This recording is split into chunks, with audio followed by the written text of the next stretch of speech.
everyone. Good morning. Dale is feeling a little bit sick. He's under the weather, so I'm going to be starting the the pre-Christmas webinar actually, since on Monday we're not going to be live. It's a day off for the vast majority of the countries. We also have quiet markets, so not much has changed since whatever we were showing yesterday and the day before, but we do have some things to show. So I don't know how long this webinar is going to last. Depends on what kind of questions you have and how long it's going to take us to talk about a few things. We had the Catalan elections overnight that created a reaction in the euro lower. Although euro has already pared back the vast majority of its losses. Other than that, we have had since the webinar yesterday quite a big move in the Mexican peso, and we've had some continuation moves in the Aussie and the Kiwi as we predicted that's going to happen yesterday. I think that's more or less like a synopsis of what has happened, and we're going to look at a few charts in detail. And since, as I said, not many things have moved and not many things have changed, it's a good idea if Merry Christmas, by the way, Kevin and everybody else that have been wishing us. And so it's a good idea if you want to throw in some questions of what you would specifically want us to view. I'm going to be more than happy of going over them. Okay.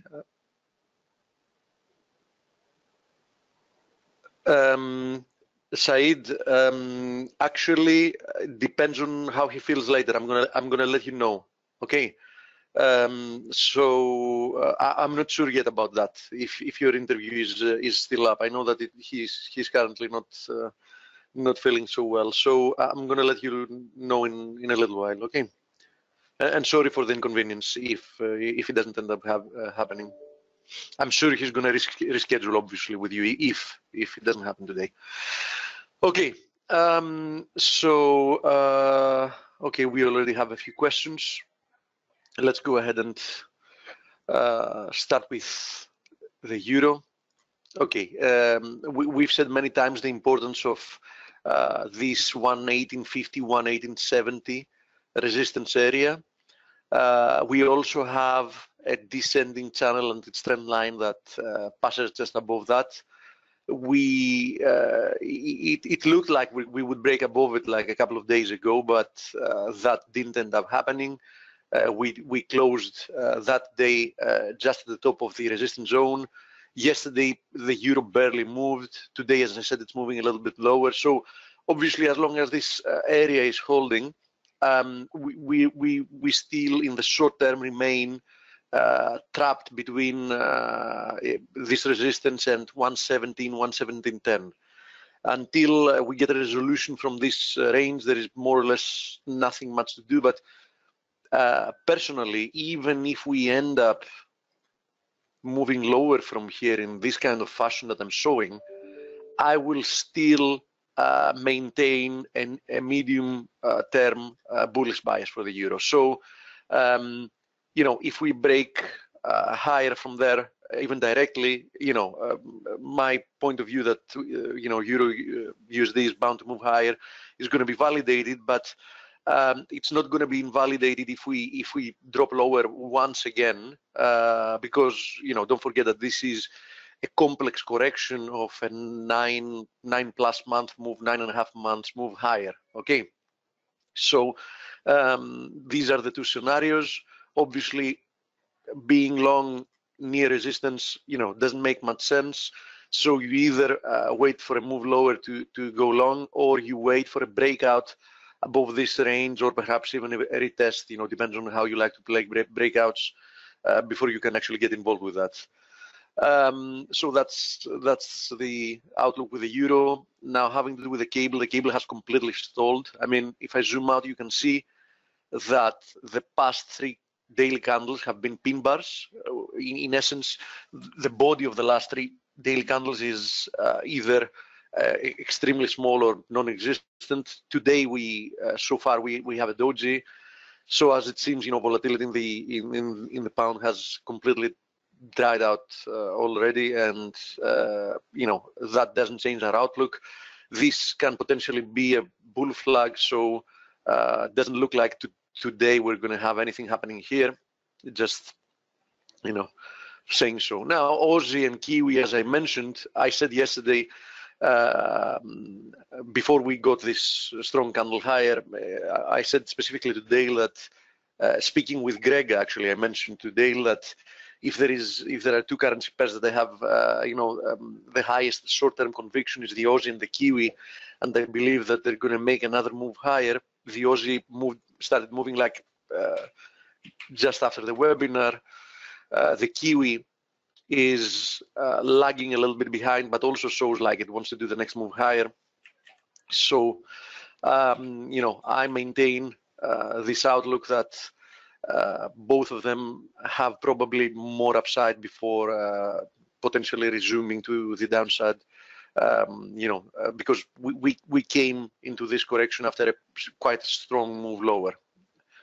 The next resistance for the Aussie USD is the confluence of this 38.2 fib of the last move lower and this horizontal resistance support area. You can see how important it has been since a year and a half ago, actually.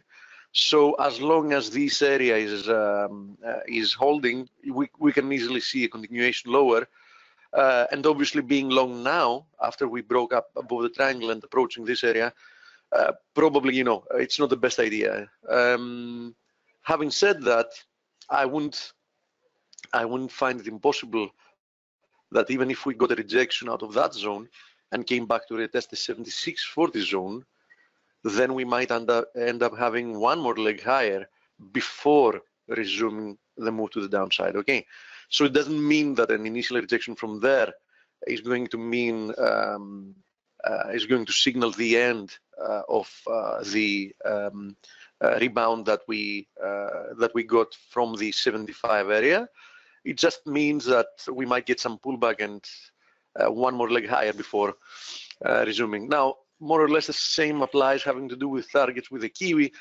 The Kiwi has yet to break out of this. I see it as a bull flag for the time being. If we do that, 71 is a nice area to find resistance. The 200 EMA is there. 70.80 has a 38.2. 71.70 is a 50% fib.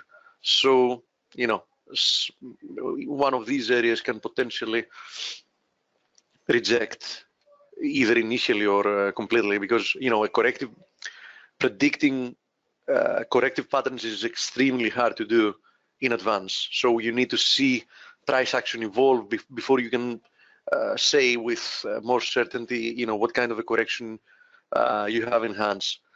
Now, having to do with the USD yen, Raz is asking about it. Listen, Raz, I have no high conviction about the USD yen, and if you zoom out in the chart, you can see why. Simply because we have been trapped in some very choppy price action for some time now. I can tell you one thing for sure, though, is that I would not be long, no matter what, as long as this blue, let me zoom out so you can see it, as long as this blue descending trend line is capping the upside, I would definitely not be looking to be long, because we're very, very close to that resistance. I think it's quite a bad idea trying your luck to the upside. So if I had to be something at the moment, it would probably be short, yes.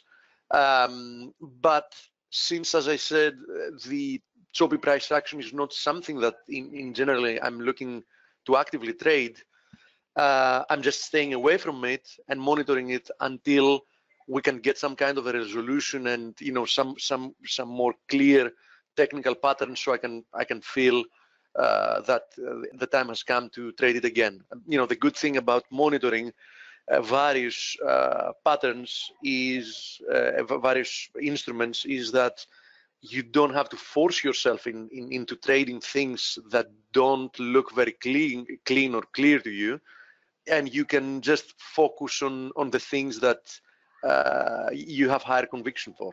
Okay. Now let's have a look at some of the yen crosses, since people are asking for them. So let's see. First of all, the euro yen.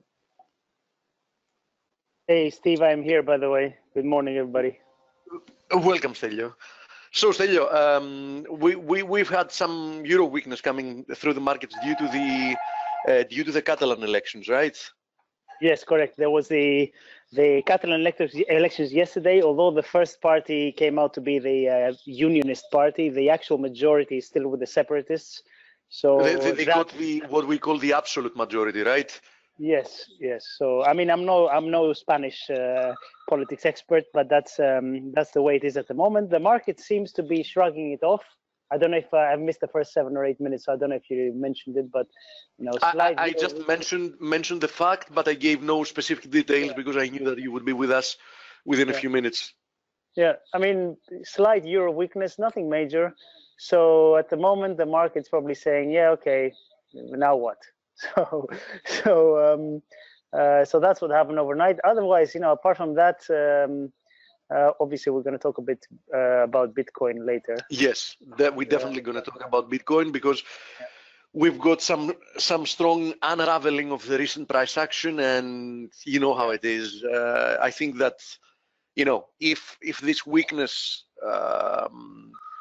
persists for just a while longer, I think that things are going to become very nasty, and trades are going to start unraveling. And we might get some really hard situations with a lot of people were obviously going long at very bad levels. Since you mentioned it, for me, these lows that we had after this correction lower here are quite important. We actually tested it earlier today, and we rebounded somewhat, but now we're showing some weakness again, and we will be retesting it. A lot of people were viewing this as a corrective move lower, but obviously if we manage to break below it once again, then it's going to show that this structure, which anyhow started getting in trouble after we actually broke below this ascending channel and these highs that we got there, because we had a cluster of price action around 16,200, 16,500. So that was the first signal that perhaps something is changing. But the thing is that the move lower seems to be accelerating instead of decelerating. And I really believe that if we break below this 12.5, 12.7K, we might have some really fast depreciation going on from there. I personally think there's 2 big dangers now. If we start breaking below this, if you look at the volume of the previous, say, 1 year of trades, there are a lot of people who have gone in, at 1,000, 2,000, 5,000. So if we break below that point, it will look like, okay, guys, this is a real deal. It's really correcting now, and it might go back down to those levels. So people who are vastly in the money, they're going to be looking to get out no matter where. I mean, this is to at least try to protect. Yes. To protect profits, right? Yes, and just say, I was up, I was maybe people who have gone in at 5,000, okay, at 20,000, they were up a lot. Hey, if it's at 10,000, I'm still up, 100%. So they're going to try and get out. And the other thing, the double whammy, which we've seen already on small dips, is that the exchanges and all these places where you can actually sell them, they just stop working. So of course, that's going to be one of the huge problems. The fact that you cannot simply close your trade, close your positions, as soon as you want them to be closed. I mean, in FX, no matter what's happening in the markets, except like extremely rare phenomena like S&P letting the floor, collapse or whatever. I mean, except extremely rare situations that you see like once every 2-3 years, just in a single currency pair. Other than that, you always know that there is enough liquidity for you to close your position more or less at market. But in the situation of Bitcoin, things are completely different than that. Completely different than that. There's going to be two stages of difficulty. One is to close your trade, and two is to get your money out.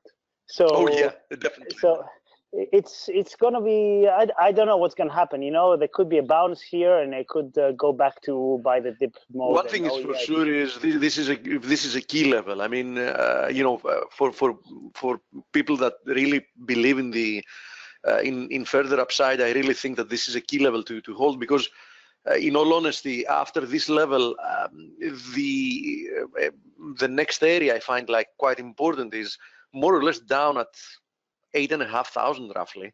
It's the breakout we got from this ascending channel. So somebody obviously can say that the 61.8 at 11,000 can be important as a technical level. And yeah, sure, 61.8 is always important, but for me, probably this 8.4K is even more important. So quite a critical level to hold here. And I think that for every 1,000 we get to the downside, the more jittery the people involved are going to be, and we're getting closer to the probability of a snowball effect. Yeah, and like we said in the blog post we posted, what was it, a couple of weeks ago, the main thing is to have an exit plan, to know what you're going to do when things start turning bad, because it's all nice when it's going parabolic and everybody's talking, how much higher can it go, but when things go bad, what do? Do you have a plan? How do you execute it? How likely are you to be able to execute it? So and something, I don't think it's I believe that somebody might find that cruel, but we've warned plenty of times, and I'm going to say one thing. For people that got involved with Bitcoin quite early, and for some reason they didn't cash out at least a decent part of their holdings, if they got involved at 1,000, 2,000, 5,000, 6,000, 7,000, whatever, and they got to see prices like almost at 20,000, and they thought that it's not a good idea to book some of the profits, I'm not really sorry for them. And I'm also not really sorry for people that decided that it's a good idea for something that has appreciated from less than 1,000 within 1 year to 20,000 to get involved and get buying at 17,000, 18,000, 19,000. I mean, these are people that will always find themselves in trouble. You know what I mean? Always. It doesn't matter if it's going to be Bitcoin in the end, or if it's going to be national lotteries, or if it's going to be gambling in the casino. But these are people that are looking for trouble. Well, yeah, I kind of agree with that. But we have to remember that a market, even though it might seem crazy at times, the prevailing market price is the right price. So people who have gone in at 19,000, they think that was the right price at the time. Now, if you have your exit plan in place and you know what you're going to do if it hits 17,000, whatever, it's okay. It's a trade. You lose money on it and you move on. But if you get into it, we read stories about people borrowing on credit cards to buy Bitcoin. On credit cards, yeah, which have like 20% interest rate, just because they believe they're going to make like 5 times that we would just by holding an asset like Bitcoin. Exactly. Sorry, pardon my dog here. Yeah, so depends which dog is it? Is it Minnie or Micah? To decide if okay. I'm going to pardon her. Okay. So as with all markets, it's got its own particularities. I've been watching it in amazement, and I haven't done anything on it. But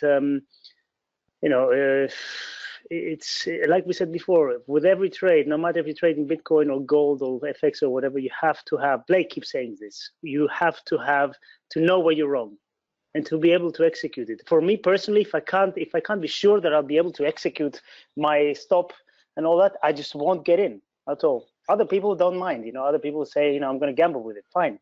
I know some people who bought at 10,000 and got out at 15, and I say, oh, well done. Really great. Which is a great trade. Yes, indeed it is. Indeed it is. Yeah. Yes, Raz, I can see your questions, but I don't want to interrupt Stelios. I'm always going through every question. Don't worry about it. Raz is asking, if I bought coins at say 80 cents and it drops to 2 cents and I decide to get out at 2 cents, do I just sell at lower price or do we end up with negative equity? Listen, if you just bought the coins, you can never end up with negative equity simply because the price would have to go to negative territory, which, there isn't such a thing, because the lowest it can go, let's say it's blow up and go to zero. I don't think that's going to be the case. I'm just, giving an extreme example. So if you have not bought in with leverage, which even if you have bought with leverage, I'm guessing that, you're just going to get, margined out or whatever. Theoretically speaking, you can just lose whatever you invested in buying Bitcoins or whatever other coin you might have bought. No, you're not in danger. You're not in danger of losing more money than you spent buying whatever you ended up buying. You paid 100 quid to buy some coin. No, the most you can lose is your 100 pounds. That's it. Nothing more than that. Which probably you're not. I mean, you're not going to lose all of them. I doubt that any of the big cryptos are going to zero, obviously. I mean, no matter how much they end up crashing, I don't think that they're going to just disappear immediately. Some of them will eventually disappear, but the bigger ones like Ethereum, Bitcoin, etc., I doubt they will. Okay. So let's have a, I think we already discussed Bitcoin. Now, since we mentioned Bitcoin, let me also show Ethereum, because Ethereum is also crashing. I mean, initially it didn't follow Bitcoin lower, but it's now crashing. I mean, just today it's 22% lower, 22.5% lower. That says it all. We even had a gap, from yesterday to today, a gap lower, and at least in this exchange I'm monitoring, and we're back at the 38.2 from the move that started from the 200 low. So, although I have to tell you that from a technical perspective, Ethereum is not broken, at around 480, 500, the 500 area, we might have some good support zone there, somewhere there, or we might even go all the way to the breakout area at $400. Obviously, the rate at which it's depreciating, it's making also a point of what we have said, that cryptocurrencies are not a store of value. I mean, what kind of asset would you be holding as a store of value? What other asset would you be holding as a store of value? And wake up one day and realize that it's 20, 25% lower than where you left it 12 hours ago, let's say, right? I mean, this is just, whatever. It's more closer to casino than anything else.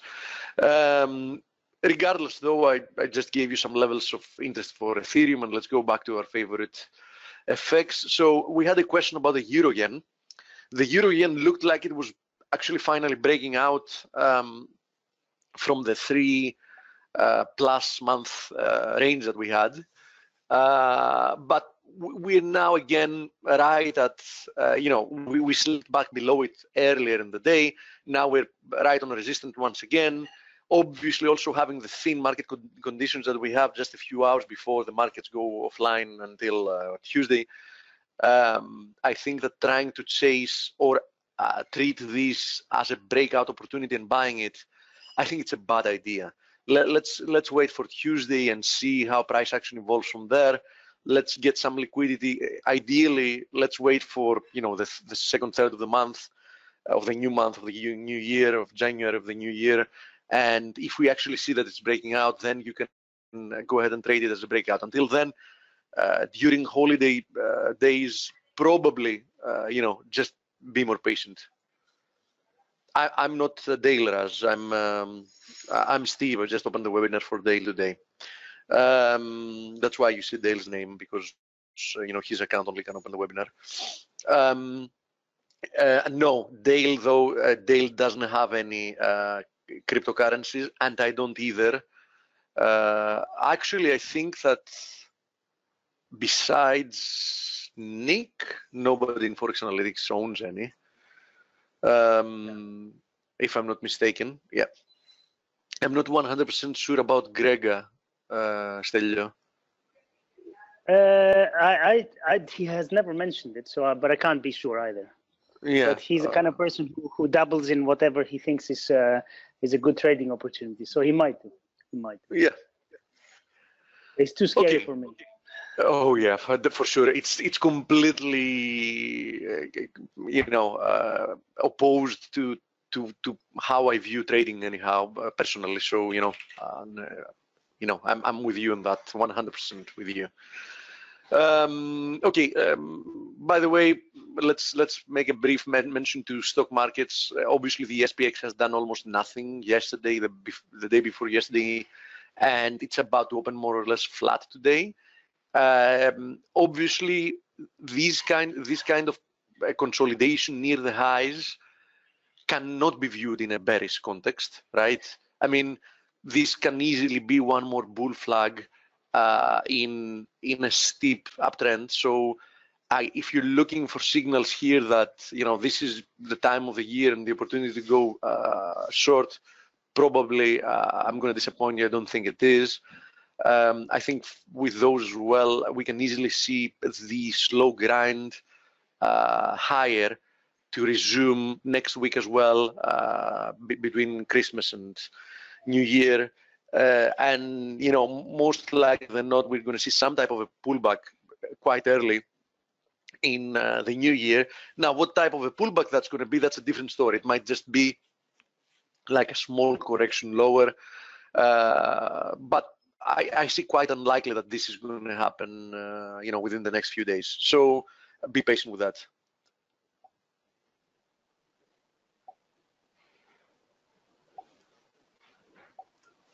Okay. Let's have a look at precious metals. Nothing has changed here as well. Yes, I see your question, Neil. Trader SZ, I'm guessing, is that Said? Yeah, there was a planned interview with him, but if Dale doesn't feel better in a while, we'll have to postpone the interview. So, yeah, we might have to postpone the interview because Dale is under the weather at the moment, so he will definitely plan it for another day, as it seems. Silver, as long as silver is below the 1630 area, and even if we break above it, the 1675 area, I don't think that being on the long side is the right side of the market. I'm still viewing the move higher as a corrective one, and if we go to gold, we're going to see that gold is currently testing triple confluence of resistances.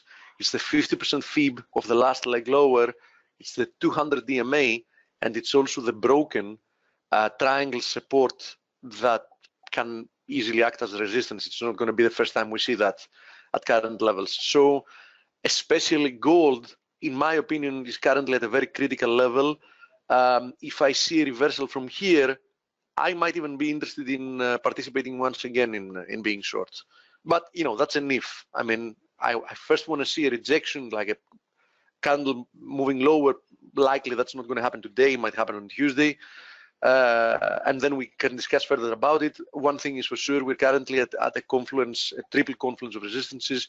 So buying gold up here doesn't look like a good idea to me. Okay. We have numbers in about 10 seconds. Yeah, CAD, I know. CAD, I know. No. Okay, Dale is with us. So Dale, is the interview on? Let me go to the USD CAD.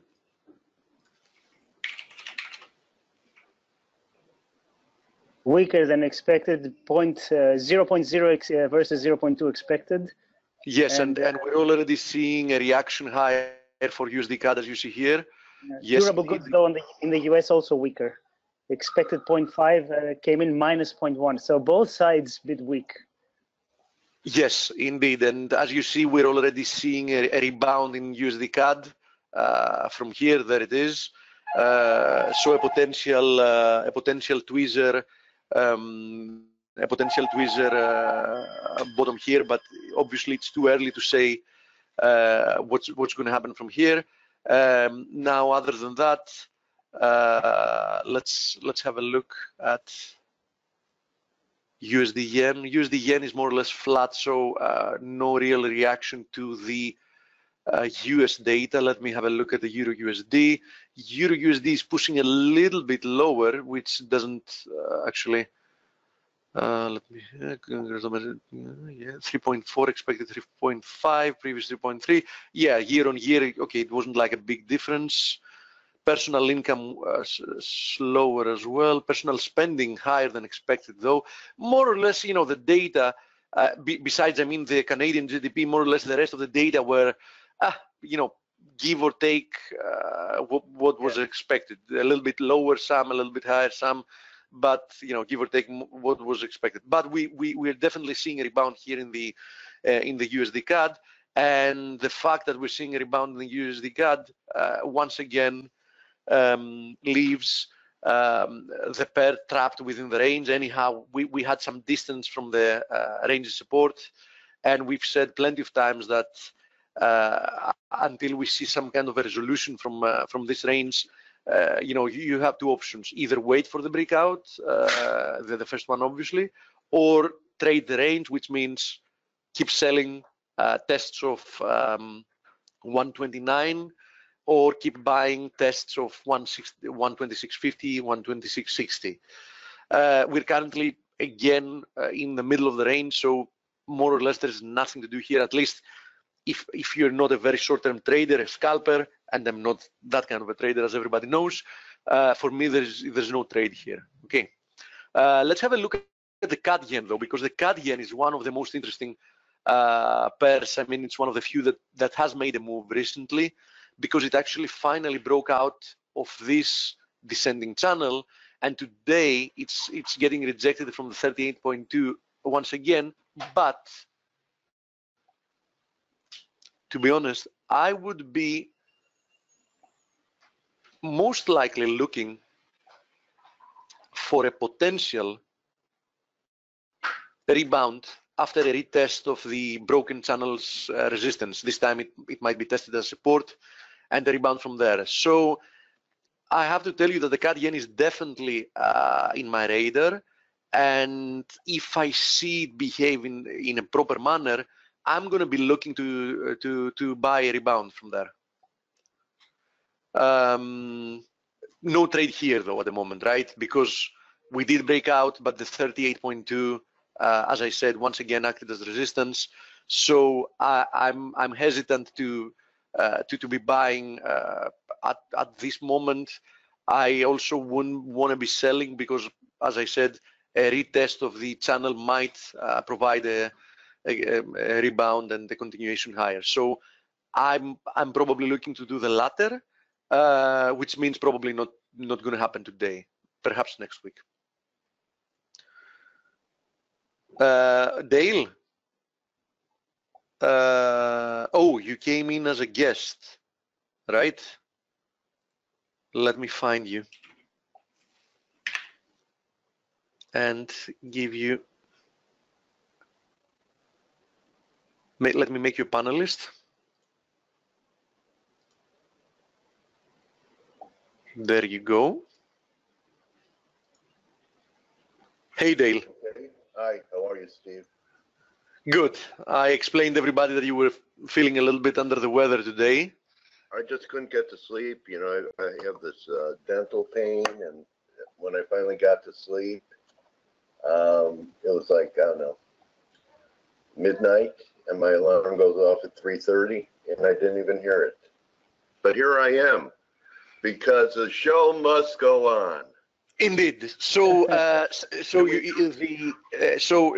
the interview with Saeed is still happening, right? Because he was asking. Yeah. So glad I didn't miss it, because when people found out on Twitter Saeed was going to be here, I mean, must be very popular. People go, well, I can't be there. I have a party, or I'm working. Is it recorded? So yeah, Saeed knows I'm here. He said he's glad I'm okay, and he'll be here in 25 minutes. Okay, perfect.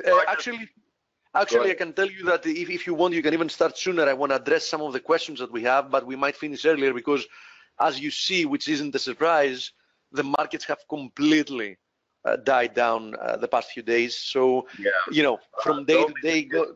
I need like a little time to get the cobwebs out. I mean, I woke up 5 minutes ago. Yeah. Anyhow, I don't know. You're a young guy. You're a young guy. When you wake up, you're probably ready to do anything, and you know what I mean by that. No, he's not. Guys like us, when you get to wait a second, Celio. And how would you know? I'm Celio. I speak to your wife every now and then. Oh, you do? Okay. So anyway, let me have a few cups of coffee, buddy. And okay, I told him 24 minutes, but I'll look for him, or if you see him in the room in like 10, 15, no, he's here. Saeed is here. He just wrote on the questions. Okay. Okay, Saeed, let me have a few cups of coffee and then we'll get going, okay? All right. Okay, perfect. Okay, thank you, Steve. Anyhow, we have a... Hello, we have other things to talk about as well, anyhow, and one of the most important ones is the USD MXN. We even sent an alert yesterday warning that this thing might be breaking to the upside. The interesting with the USD MXN is that this is most likely than not a cap and handle formation, right? I mean, let me show it to you. A cap and handle formation, right? And the break above there that we're having is very, very bullish.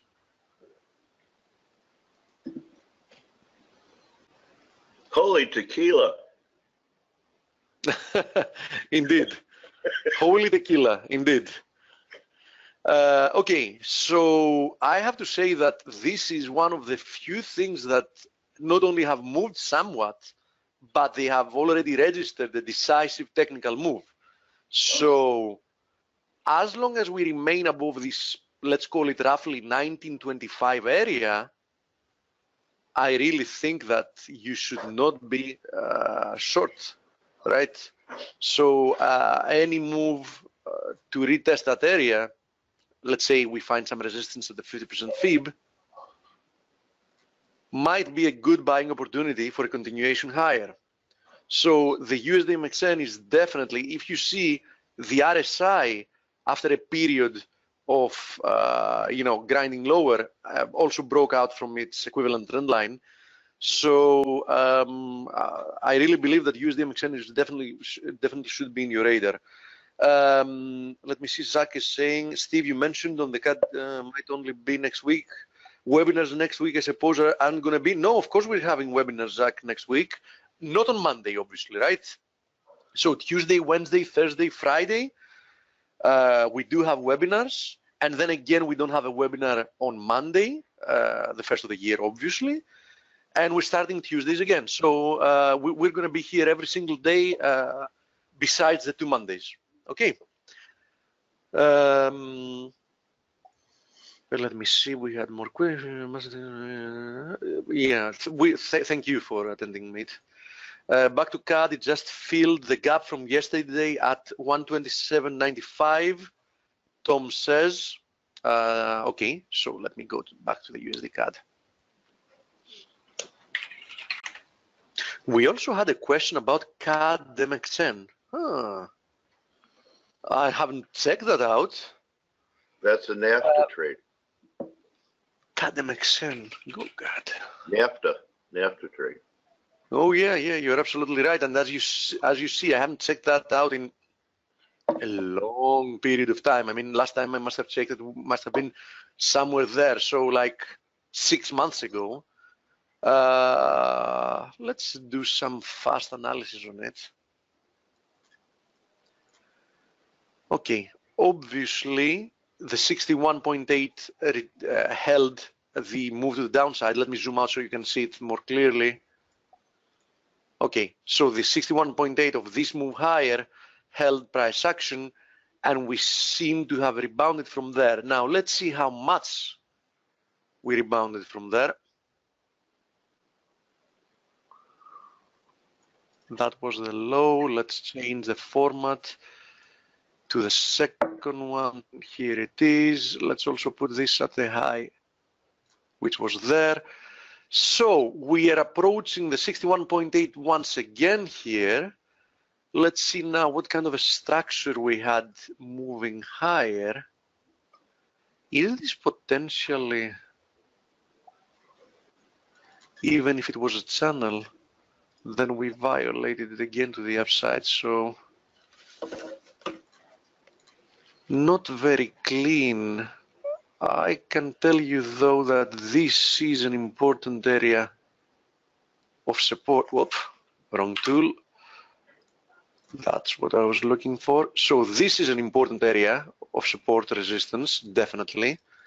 So this is an area to watch for.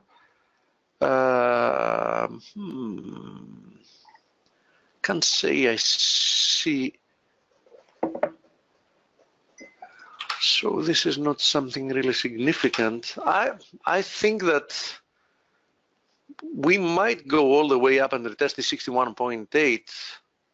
As you see, we've had several incidents of support resistance. So next area of resistance for the CAD-MXN is at 1550. Now our friend is asking if this is also a cap and handle formation like here.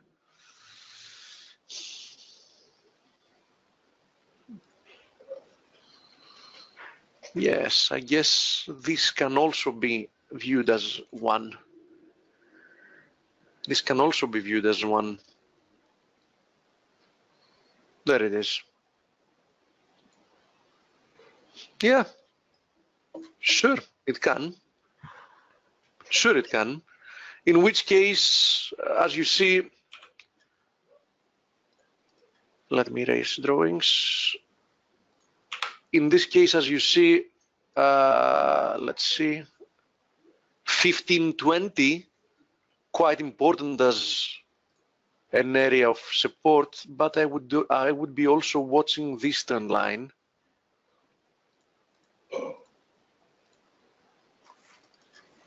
So quite an interesting chart, but the question is, would I be buying up here?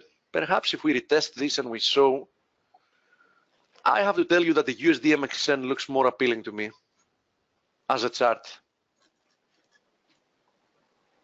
Okay, but definitely something to keep in mind here in the CAD MXN.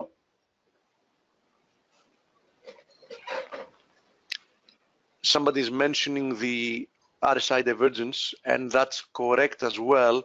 Although, as always, I have to tell you with the negative with the RSI divergence, I like when RSI divergence is reliable. So when the second reading is below 70, currently it's barely below 70, but we don't know if it's going to stay here. Of course, today's candle is negative. I mean, this is a shooting star so far, but you know my opinion about daily candles. Until they close, I don't really pay attention to them, right? So if we end up moving close, you know, a little bit lower from here, then yes, the RSI is going to be in a sense validated. The RSI divergence, I mean, is going to be validated. But let's be a little bit more patient about that, because we're just showing, you know, a little bit of weakness. But put that in context. I mean, look at this. During the past 3 days, we have moved almost 4% higher. That for a currency pair is like huge, huge. This is not Bitcoin, this is a currency pair, right? And today, after having moved within 3 days 4% higher, today we are like 0.6% lower from the highs of the day, because if we see how much lower we are from the opening of the day, it's like negligible. So after such a strong move higher, any type of retracement, like the 38.2 or the 50%, is not going to mean a reversal or something like that. Okay.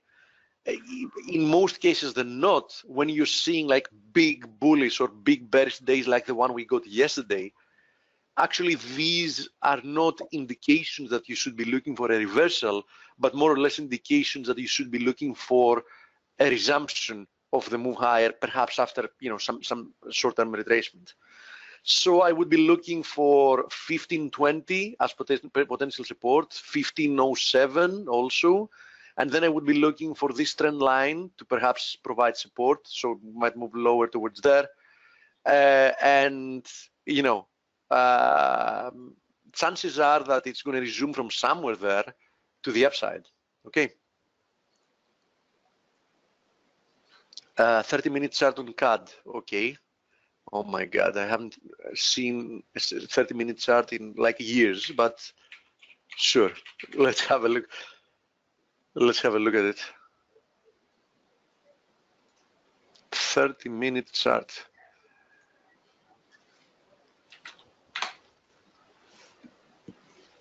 Let's have a look at the 30-minute chart. I'm going to write that down in my calendar.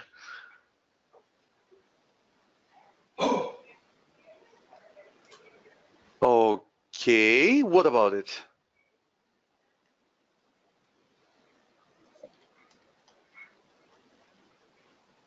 What about it, Tom? 127.95, it got filled. Where do you see the gap in 127.95 though? Because I don't.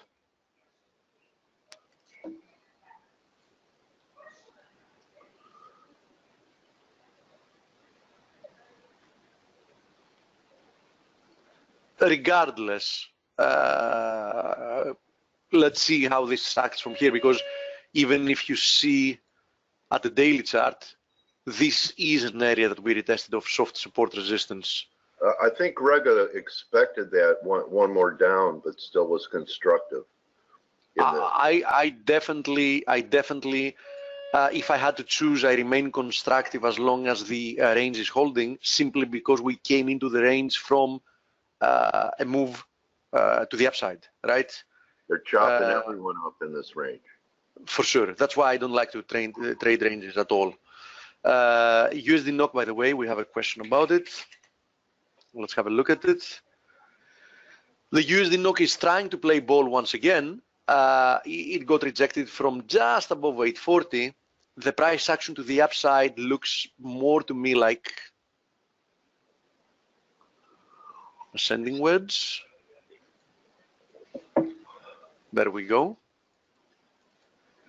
But obviously, to get to have some kind of confirmation, we need this ascending channel to break to the downside. I do still have my shorts in USD NOK.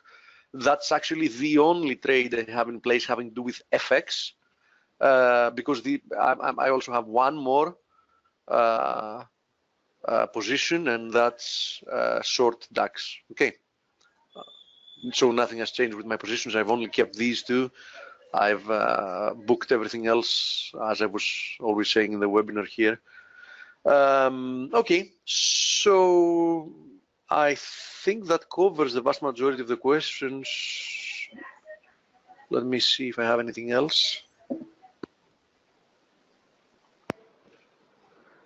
Nope, I think we covered everything. Dale, are you ready to start?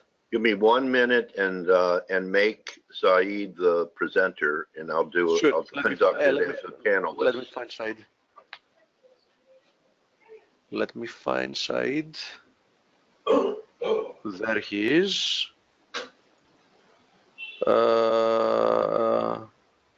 Presenter or panelist? What do you make him usually?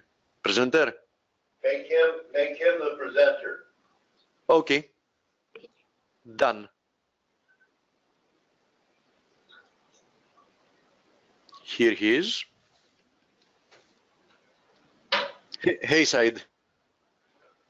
Hi, Saeed. How are you? Waiting to hear your voice. I see your charts, Trader SC.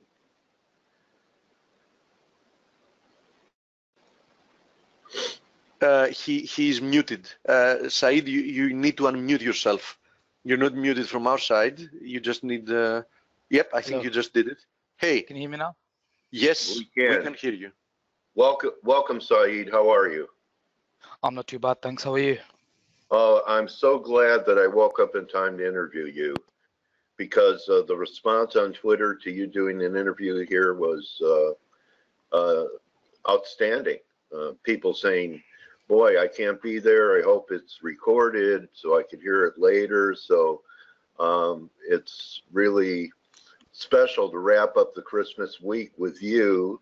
Thank you for being here and your patience for not knowing whether or not I would be here. So great to have you in our community, Saeed. Can you hear me? Thank you. Yep. Sorry, I was sorting my mic out so it's clear. Yep. Okay.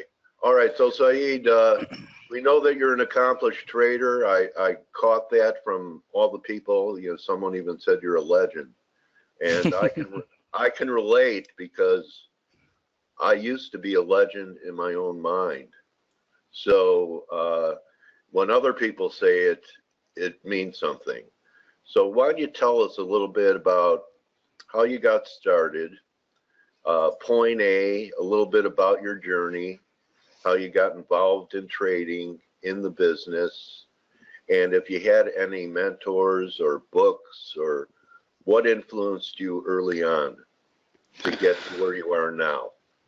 Okay, so I started while I was at university. So I studied mathematics at university, and a friend of mine who was trading, I sort of overlooked his laptop while he was working, and I just asked him about it, you know, what's this he doing? And he's trading stocks and stuff, and he wouldn't really let on. And then I got some believe it or not, some random spam email about trading, and that led to like YouTube videos and stuff. So I thought, okay, this sparks my interest. So I started probably the normal, typical way of baby whips. That's where everybody normally gets recommended to. Okay. And then from there, I just came across a few mentors. My mentors have been Tom Dante, you probably know him, ICT, Chris Lowry, and WMD. Those have been my four main mentors. Some good ones in there. Good ones in there. Yeah, and then from there, I've just taken what works for me and left what doesn't work for me. And experience has been the biggest learner from there. It is. You can't learn it, can you? It only happens with the passing of time. So that's a great segue.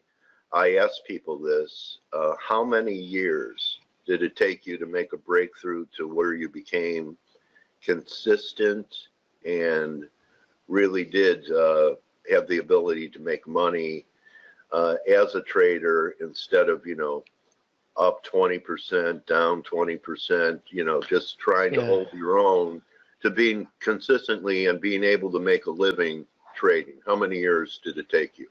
Yes, typical question people ask, how long do you take? I think you reach a stage where you become profitable, but then you reach a stage where you're consistently profitable, where you can be profitable with 10% equity fluctuations, but still make money overall. But deep down, when I was at that stage, I wasn't really comfortable. I wouldn't say, oh, I'm a professional trader, but it comes to a point where your equity becomes smooth.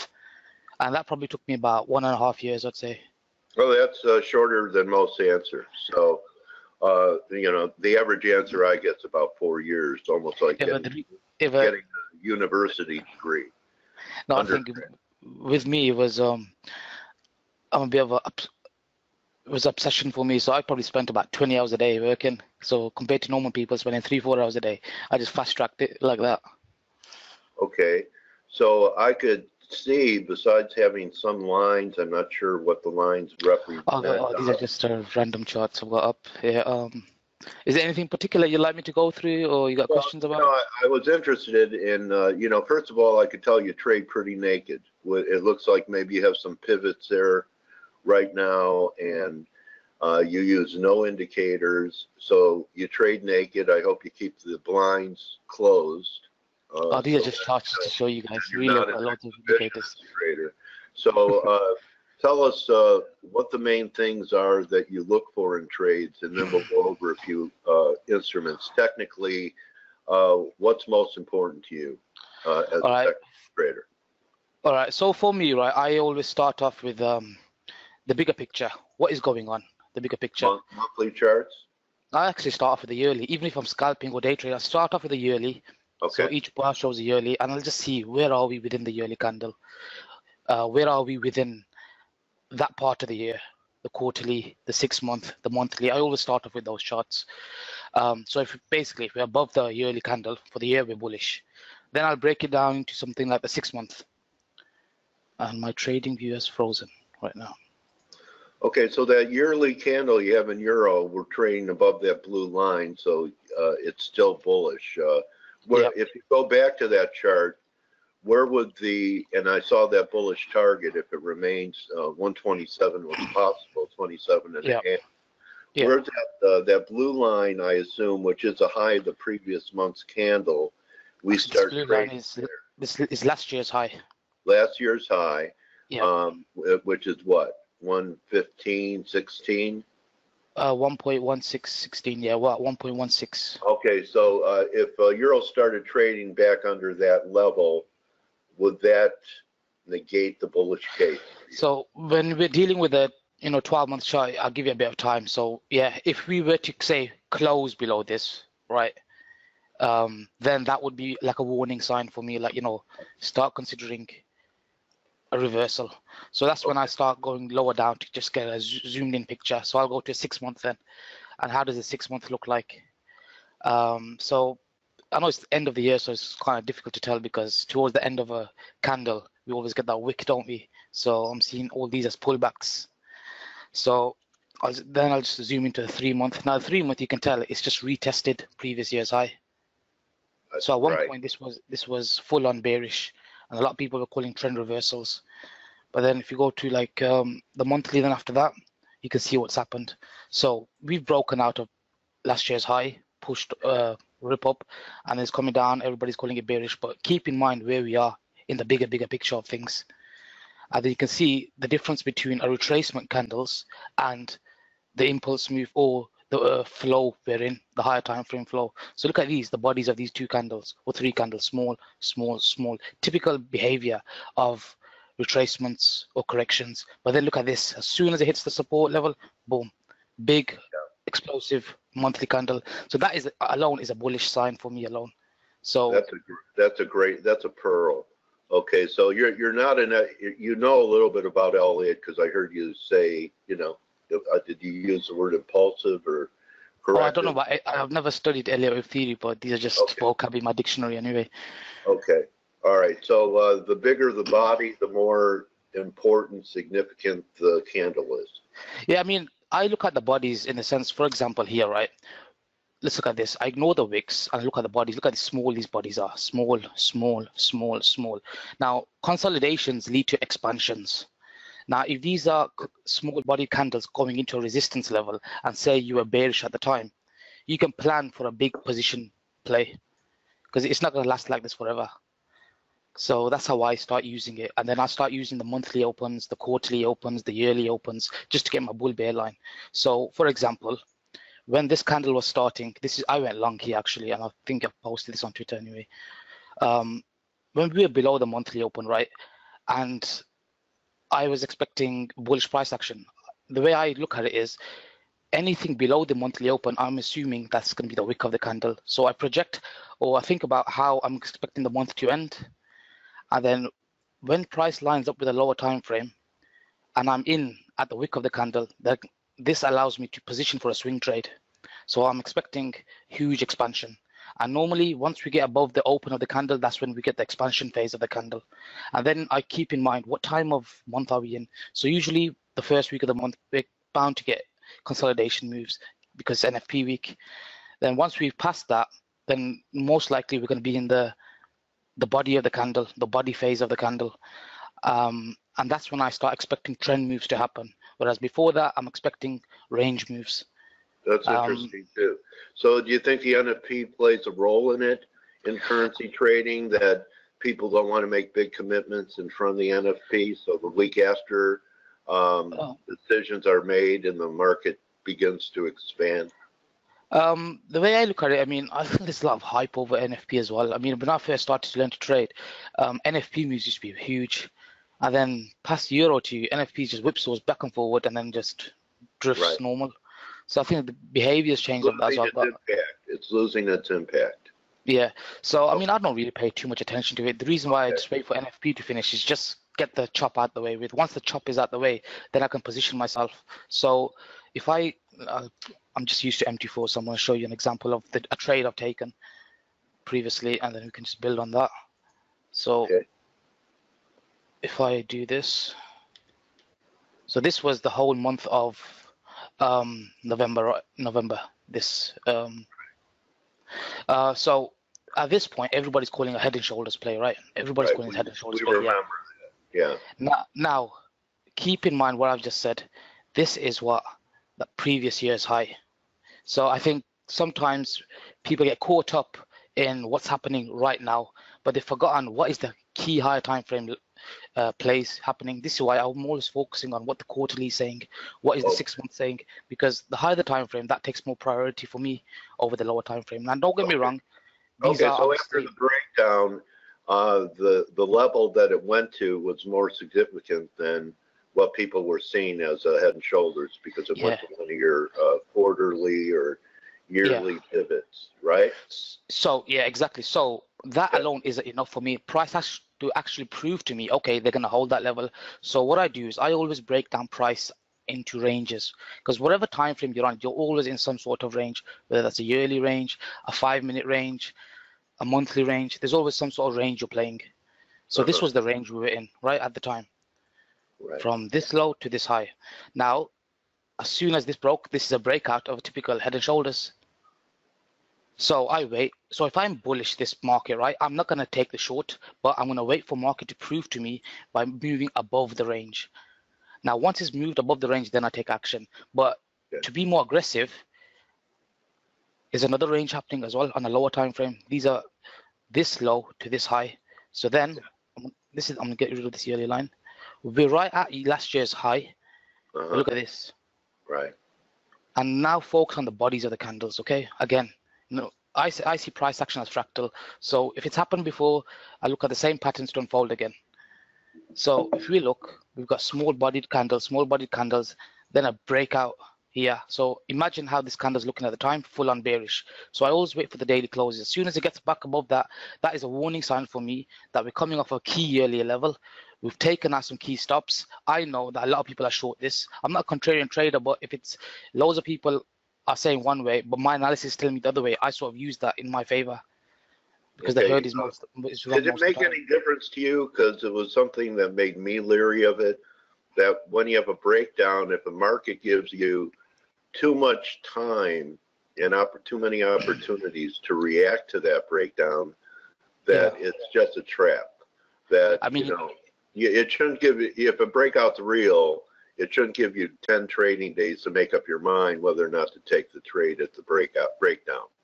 Yeah, I agree with that. I mean, sometimes when you say it's too good to be true, it is too good to be true a lot of the time. So, I mean, if you think about this, we've got some people that trade in the breakout from here, then some people trade in the breakout from there. So the way I see it is, okay, I try to put myself into the mind of both sides of the scenario. Okay, I'll try how are the shorts thinking of this, and then how are the longs thinking of this. And if I'm long, what scenarios do I want her to play? And if I'm wrong on my long scenario, then what would invalidate my idea? And then I have to give in and switch bias. So sometimes I think we get married to a bias too quickly, and then we fail to, like, okay, if I'm wrong, what do I do? What's my plan of action if I'm wrong? And how do I take advantage of that? So at this point, when I saw small bodied candles and then I saw this rejection, that's it. For me, that was, so I work in probabilities. So what is the probability of my long idea at this point? It's not really high. It's not really giving me anything. But as soon as this happens, then my probability increases. So I'm always thinking in terms of probability, always in probability, and what would decrease my probability. So if my probability is decreasing, that means I can reduce my risk if I don't want to close the whole position out. Or as soon as this happens and then we get this, then I can increase my risk because my probability is increasing now. Does that make sense? Yes. So then what I did was I go down further. So I say, okay, let's bring in some basic SR plays. So we can see this move here.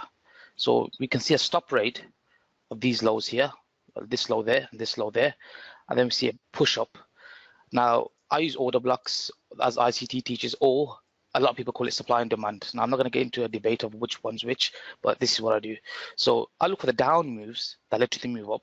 That shows me that the market makers were buying within those candles to push that up. Okay, so this is, and then I refine it by the concepts I've adopted over the years. For example, I use something called the Monday's range. So where I mark up Monday's high and Monday's low, so that's Monday's high, and that's Monday's low. And then I look, okay, price has deviated from there. But then if I'm correct, I want price to come above the Monday's low and find support there. So notice what we've done. We've gone from the yearly all the way down to the H1 just for this idea. But my mind is always on the higher time frame. What is going on those levels? Because those higher time frame levels are the levels that's going to give us a big reaction. Even if we're wrong, we're still going to get some sort of reaction out of that. So zooming in all the way down to the H1, I can see that this move below Monday's low, which is this line here, is a deviation from the range. Now, simple breakout where if it breaks out to one side of the range, then goes back within, then logically we should know that it's going to go to the other side of the range, or at least 50% of that range minimum as targets. So then I look for, okay, what are the reasons for it to go up? Well, we've got stops resting there, stops resting there, a clean, inefficient move down. So these moves usually get filled. And then with the higher time frame bias, I can hold it because my higher time frame is telling me higher prices, so possible low in place, and then swing positions, or day trade within that higher time frame bias. Yeah, yeah. Do you take partial profits along the way? It depends. I do take. I have different accounts. So I have an account where I just hold the swing trade position, and I have accounts where I day trade a lot as well, okay, just in case it doesn't go wrong. It goes wrong. So then I look for reasons. Okay, what would be my invalidation level? So I always, at this point, my invalidation level is this, because it goes below here, then I'm wrong. Then as price unfolds and the week unfolds, and here you can see Monday's low is respected, and it starts making higher highs and higher lows, basic technical analysis, then I know where I can tighten my risk. So from my stop loss goes from there to there. That now enables me to lock in profits. Not only that, add another position on. And then as price is unfolding, I'm making higher highs and higher lows. I can keep on reducing my risk and looking to compound positions towards my swing objectives or bias objectives. So that's in a nutshell. Through an example. Learned quite a few things listening. Usually I interrupt, but you shut me up, and I learned some things. And you know, I learned, never really thought about it. I know that Steve Balgi does a lot with candlesticks, but I never thought of it in terms of size of the candlestick. See, I mean, I don't limit more or less significance. Go ahead. I mean, I don't limit myself to any particular time frame. For example, when it comes to like yearly charts, monthly charts, weekly charts, daily, that's different. But you know, sometimes, you know, a lot of people trade and they're stuck to a 5-minute chart or a 15-minute chart. Well, that's the limitations you have because of the platform you use. There's no reason why a 7-minute chart could be just as good, or an 8-minute chart or a range chart. It's about what's happening in the bigger picture of things. What is happening?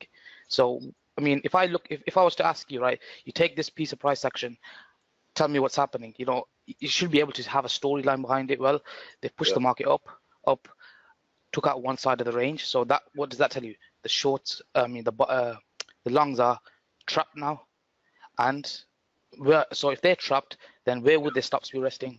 Below each swing low. So they neutralize the longs. Yeah, people ask me, Saeed, how do you know where the stops are? And I just, you know, you just went through the exercise. So you look at the market and you go, well, if I was long, where would I put my sell stop? Well, that's exactly where everyone's is, and vice versa. So, okay, that's a great lesson as well. So it's similar with the euro scenario. So this week we took a long on euro and we were targeting these stops here. Now people seem to forget what's happened previously, and they just want to focus on, oh, there's a level there, there's a level there. But look at, I'm using the whole bigger picture. So if we look at last week, we can see, no, not last week, the week before. Yeah, we can see these highs here. So these lines delineate each day of the week. So Monday, Tuesday, Wednesday, Thursday, Friday. Notice each day of the week, right? The highs weren't tested. So the shorts are having an easy ride. I mean, just trading the stop each day's high, but with the bias as a bullish bias overall, that is beautiful because we can see that how the market's being manipulated, or whatever you want to call it, what they're doing to get how they are moving price to get people confident in their ideas. And you can see that while these are building, this move here, when they take out this stop here and they do this, a lot of people will see this, oh, well, it's a fake out. Well, I'm seeing this as a breaking market structure. Now it's an interest or willingness to take the market higher because we've broken a swing high. So any dips are now buys, and now they're going to be targeting all these stops, gap fill play. Okay, so this week we went long from here, and then different positions here as well, targeting people's stops and gap fills or previous week's highs. You know, basic SRs as targets, or even I use fibs as targets as well, projections. In this example, I used the monthly open as a target. Now, monthly opens, weekly opens are usually good price objectives and just key natural SR levels. So here, more important than weekly and monthly closes. Opens are more important to you. No, I mean they're all. I think they're just independent of each other. I mean the monthly. I mean, for example, when I'm using the open, that's going to give me more bias for the month. Okay. So that gives you your bias, the open. Yeah, yeah, Okay. and the closes are okay. Does it confirm that now? Okay, we've had a solid close. There's one thing having a close above it, and there's another thing having a stop rate, and then a close below it.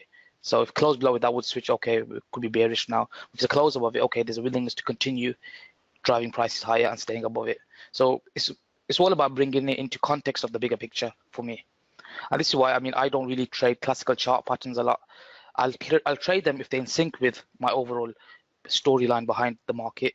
But if it's not, then I'm seeing that as a trap, just like I explained with the Euro USD here.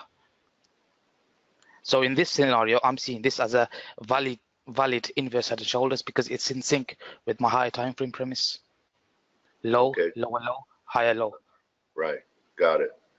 So really a great tutorial on monthly, yearly, weekly ranges and how to use them within smaller time frames. Very interesting presentation. Could I ask you for perhaps a couple Nostra Zamens on some projections based upon what you see now and a couple of instruments? For example, a lot of neutrality in US dollar yen.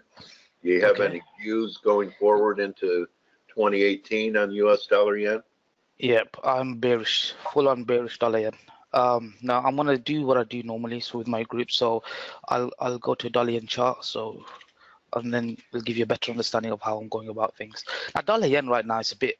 12 months is showing okay, it's bearish for the year. Okay, so it's not telling us much just yet, and we're at the end of the year, so we'll have to wait for the new year to start. 6 month. Okay, so we've taken out the previous 6 month low and we're closing within it. So that's not really a sign I want to look for, but it's not really clear. Let's see what the 3 month is telling me. Now look what the 3 month is saying.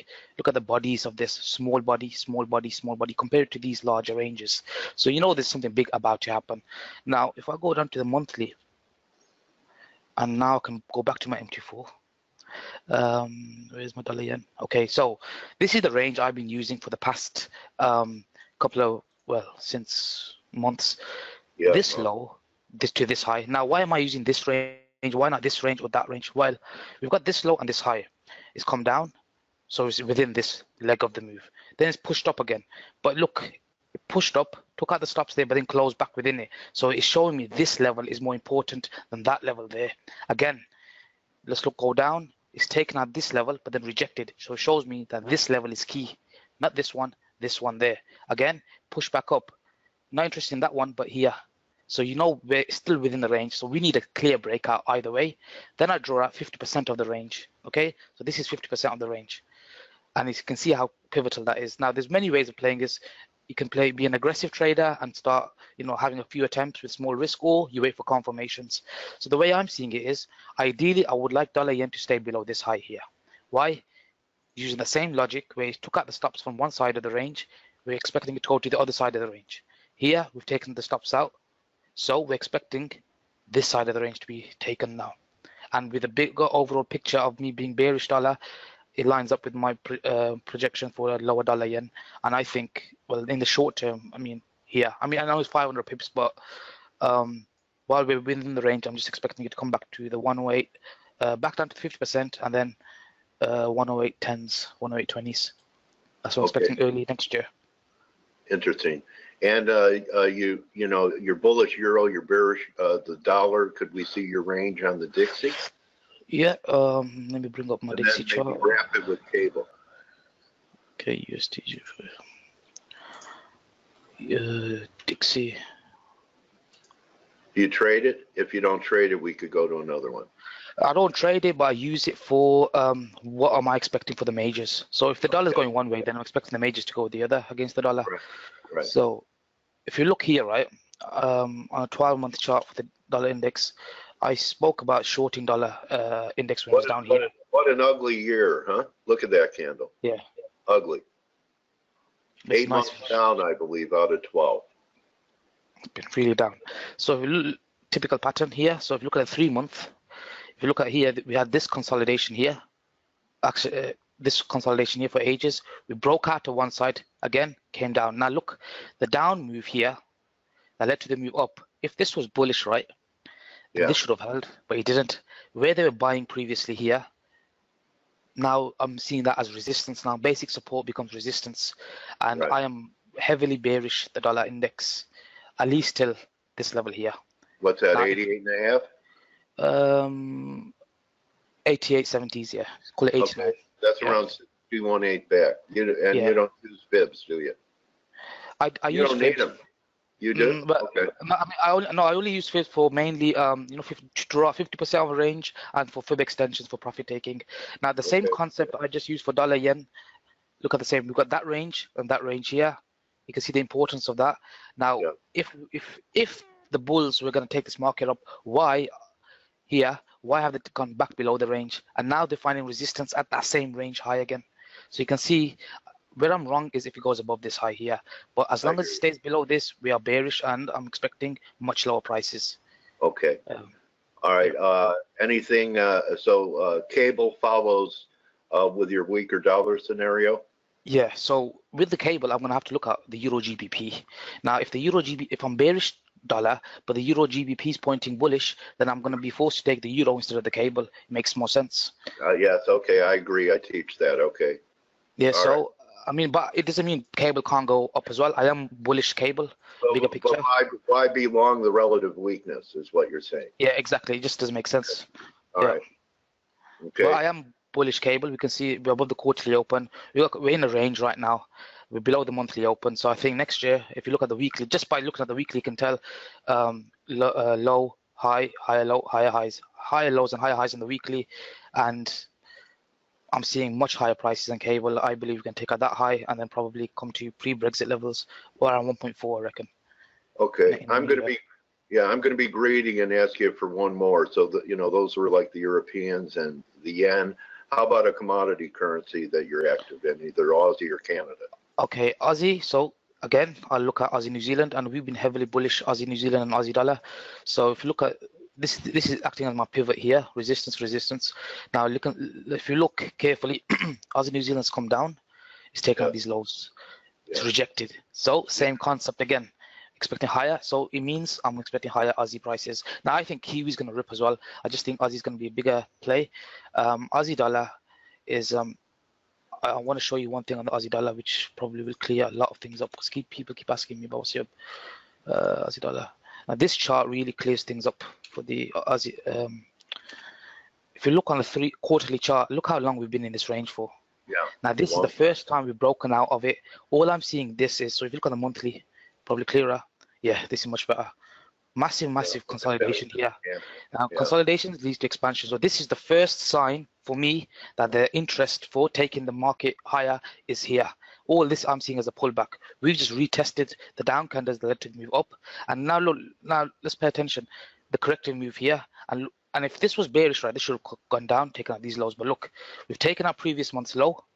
Where's the next target? Previous month's high, and this looks like it's going to be close a heavily bullish candle, which would confirm my idea of a swing low in place. Low, yeah. swing low in place, and I'm expecting higher prices. So I'm expecting 81.17, 81s in the near future for the Aussie dollar. Okay, what a great interview, Zaid. I'm so Thank you very glad. I much. don't know why I woke up at 5:30 Pacific time, but certainly glad I did. Why don't you take a minute to show your website and talk about your business model a little bit? I have a lot of YouTube videos. I do I so. saw your channel, great channel. And I have a lot of free content on my website. So free, yeah, a lot of free videos. A few videos here, but my YouTube's got loads. It's just whatever I've done on my YouTube, I do on my website now. It's just my market analysis, and what I'm expecting to happen. What I expect to happen, and what I'm looking for. Just basically how I'm looking at the market, and what I'm expecting to happen next, and it's just like that, really. It's nothing major, but well, now I understand why so many people were looking forward to this interview. Zaid, really, I'm so glad I reached out to you and that you reached back, because you don't even follow me. So I'm glad that I like to follow you now. I'm glad that you reciprocated and were open to coming to our community and edifying us. I learned a few things from you, and no, thank you for having me. I don't even have to wish you a successful 2018, because I know you're going to have one. Thank you very much. And really a great interview, and whether you like it or not, you're now my trading warrior brother. Feelings mutual. Thank you very much. So great to have you. Everyone that's listening live, you could follow Zaid at Trader1SZ, and I believe that's also the name of your website, right? TraderZ.com, yeah.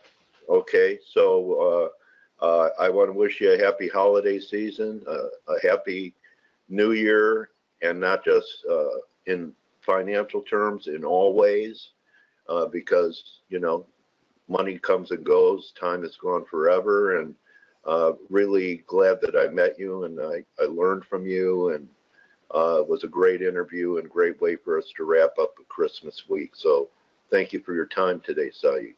Thank you very much. It's been a pleasure. All right, everybody. So that's it. Everyone thanks Zaid for his time. He even gave us some ideas going into next year.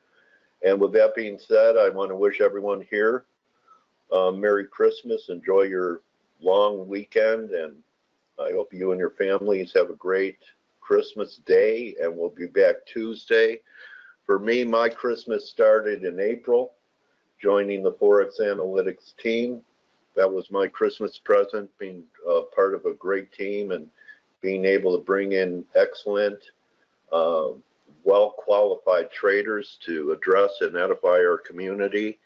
And remember, most of all, my friends, don't just count your pips, count your blessings. Merry Christmas, Steve, and Merry Christmas, Stelios, and to the rest of the team. And we'll be back with you Tuesday. Good hunting, and looking forward to getting back together for another slow, snail-paced week next week. And that's it for me. Thank you, everyone. Enjoy your holiday. And this is Dale Pinkert signing off from ForexAnalytix Community Experience. See everyone on Tuesday.